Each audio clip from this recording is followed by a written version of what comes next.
अस्सलाम वालेकुम, welcome back to Biocast academy.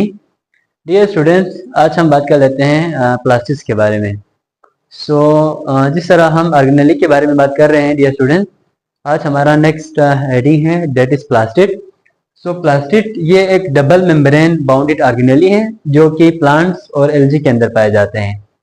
और यहाँ प्लास्टिड्स इसमें के मजीद 3 टाइप्स हैं जिसका नाम यहाँ पे मेंशन कर दिया है। that first one is chloroplast, chromoplast and leucoplast. जो क्लोरोप्लास्ट हैं वो ज़्यादातर इसका स्ट्रक्चर ज़्यादा प्रोमिनेंट है और इसका फंक्शन आपको यहाँ पे दिया जा रहा है। First of all dear students, अगर हम जो क्लोरोप्लास्ट है उसकी मार्फोलॉजी की तरह बात करें तो आपको इसकी मार्फोलॉजी में कुछ ओवल शेप नजर आएगा। ये यहाँ पे विजुअली ओवल शेप, और ये आपको नजर आ रहा है ओवल शेप। इस ओवल शेप के अंदर आपको डबल मेम्ब्रेन, एक मेम्ब्रेन आपको आउटर नजर आ रहा है और वो स्मूथ है बिल्कुल, उसमें कोई उतार चढ़ाव नहीं है। और जो इनर मेम्ब्रेन है वो आपको थोड़ा सा अप डाउन नजर आ रहा है और जिसके अंदर बहुत सारे स्पेशलाइज स्ट्रक्चर्स भी होते हैं। ये ओवल शेप है। Then it has 2 membrane outer and inner contain their own DNA and ribosome replicate independently. जिस तरह हमने माइटोकॉन्ड्रिया के बारे में बात की थी, अगर आपको याद हो तो, जिसमें हमने बात की थी माइटोकॉन्ड्रिया का भी अपना डीएनए और अपने राइबोसोम्स हैं और वो उन्हीं को यूज करके रेप्लिकेट हो सकते हैं। बिल्कुल ऐसा ही यहाँ पे भी प्लास्टिड के केस में भी, जो क्लोरोप्लास्ट के केस में भी यहाँ पे इधर इसका अपना डीएनए है और अपनी राइबोसोम्स हैं और इन्हीं को यूज करके वो एक क्लोरोप्लास्ट जो है ना, एक नया एक क्लोरोप्लास्ट बना सकते हैं, इंडिपेंडेंटली रेप्लिकेट कर सकते हैं। यानी इस क्लोरोप्लास्ट की फॉर्मेशन के लिए आपको न्यूक्लियस से इंफॉर्मेशन की नीड नहीं होती। देन अगर हम इस क्लोरोप्लास्ट के अंदर जरा झांक के देखें तो आपको यहाँ पे बहुत specialize structure, coin like structure नजर आता है। जिस तरह ये यहाँ पे जरा देखें बहुत सारे, और इन कोइन लाइक स्ट्रक्चर को आप थैलेकोइड का नाम देंगे। यहाँ जरा देखो ये सारे, इन सब को आपके आप नाम देंगे थैलेकोइड।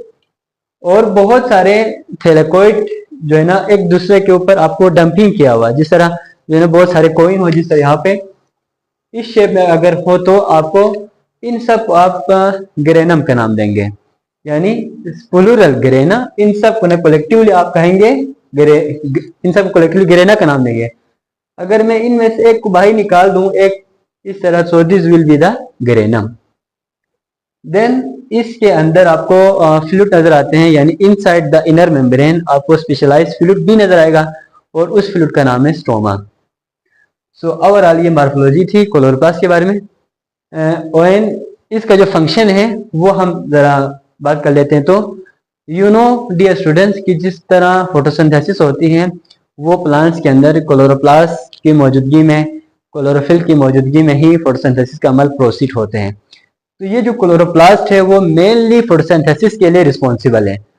इसमें यहाँ इसके अंदर इसकी जो है ना जो मेनली होती है फंक्शन, उसमें लाइट इंडिपेंडेंट रिएक्शन होते हैं जिसको आप केल्विन साइकिल का नाम देंगे। यानी लाइट इंडिपेंडेंट रिएक्शन ये वो रिएक्शन है डियर स्टूडेंट जो लाइट पे डायरेक्ट उस पर डिपेंड नहीं कर लेते हैं। लाइट तो इसके लिए नीड होती है, लेकिन किसी दूसरे सोर्सेस के जरिए से जब दूसरा कोई रिएक्शन हो जाता है वहां से उनके प्रोडक्ट को यूज करके वो अपना रिएक्शन मुकम्मल कर लेते हैं। तो इस वजह से लाइट यहाँ पे डायरेक्टली यूज नहीं होती।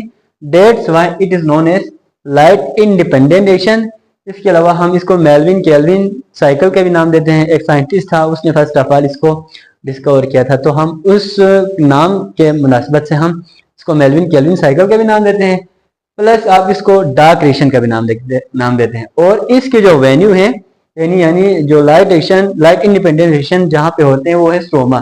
स्ट्रोमा के अंदर लाइट रिएक्शन होते हैं। देन लाइट डिपेंडेंट रिएक्शन, ये जो लाइट डिपेंडेंट रिएक्शन है डियर स्टूडेंट्स, ये थैलेकोइड मेम्ब्रेन में होते हैं। जिस तरह यहाँ पे इसका क्या है, थैलेकोइड मेम्ब्रेन है यहाँ पे ना, ये इसका इस जगह के अंदर आपको जो है ना ये लाइट डिपेंडेंट रिएक्शन होता हुआ नजर आएगा। फिर यहाँ पे आपको कुछ ग्रेना ऐसे नजर आएंगे जो एक दूसरे के साथ लिंक्ड हुआ हुआ है। तो जो लिंक्ड हुआ जो ग्रेना है उसको आप इंटरग्रेना का नाम देते हैं। जी स्टूडेंट्स, जिस तरह हमने बात की थी प्लास्टिक का जो पहला टाइप जिसको हमने नाम दिया था क्लोरोप्लास्ट का, इसका स्ट्रक्चर और इसका जो फंक्शन है वो ज्यादा प्रोमिनेंट था। जिस तरह मैंने आपको शुरू में बता दिया। अभी इसके बाद इसका जो दूसरा टाइप है वो है क्रोमोप्लास्ट। क्रोमो कहते हैं कलर को। सो यहाँ पे जो प्लास्टिक है इसमें ग्रीन कलर नहीं होते हैं, इसके अलावा बाकी जो कलर, जिस तरह यहाँ पे मैंने लिखा है red, yellow, pink, blue, purple, ये कलर इस क्रोमोप्लास्ट में मौजूद होते हैं। इसके अलावा ये आपके पास जिस तरह वो लीफ में पाए जाते थे जो है क्लोरोप्लास्ट, यहाँ पे ये आपके पास फ्लावर में पाए जाते हैं। फ्लावर्स की जो पत्तियां होती हैं उनमें पाए जाते हैं, और ये मुख्तलिफ कलर के होते हैं जो है पत्तियां, फूल की पत्तियां, सो वहाँ पे जो इंसेक्ट अट्रैक्शन ज्यादा होते हैं, और जब इंसेक्ट अट्रैक्शन होती है तो वो पॉलिनेशन के लिए रिस्पॉन्सिबल होते हैं।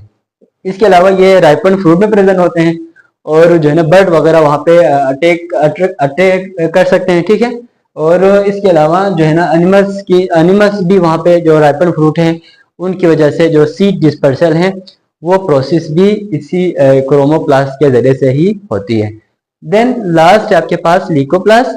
डियर स्टूडेंट्स, ये लीकोप्लास्ट, ये आप लोग याद रखें कि ये नॉन पिगमेंटेड होते हैं, यानी इसमें आपको किसी किस्म की कोई कलर नजर नहीं आएगी, और ये ज्यादातर आपके पास इधर रूट्स के अंदर और स्टेम ट्यूबर्स के अंदर, रूट ब्लब्स के अंदर आपको जो है मिलते हैं। अब इसका जो मेन फंक्शन है लीकोप्लास्ट का फंक्शन, ये फूड को स्टोर कर लेते हैं, और मेनली जो है ना फूड्स के अंदर जो 3 फंडामेंटल जो फ्रूट्स है, कार्बोहाइड्रेट, प्रोटीन और लिपिड, ये जो 3 जो है ना फूड है वो यहाँ इसके अंदर स्टोर रहते हैं। So thank you students. If you have any kind of question regarding this topic you can ask in the comment section. अगर आपको बायो के लिए कोई नोट्स की नीड है तो फिर आप इस नंबर पे कांटेक्ट कर सकते हैं, मैं आपको शॉर्ट और सलीस अल्फाज में नोट भी प्रोवाइड कर सकता हूँ। Thank you.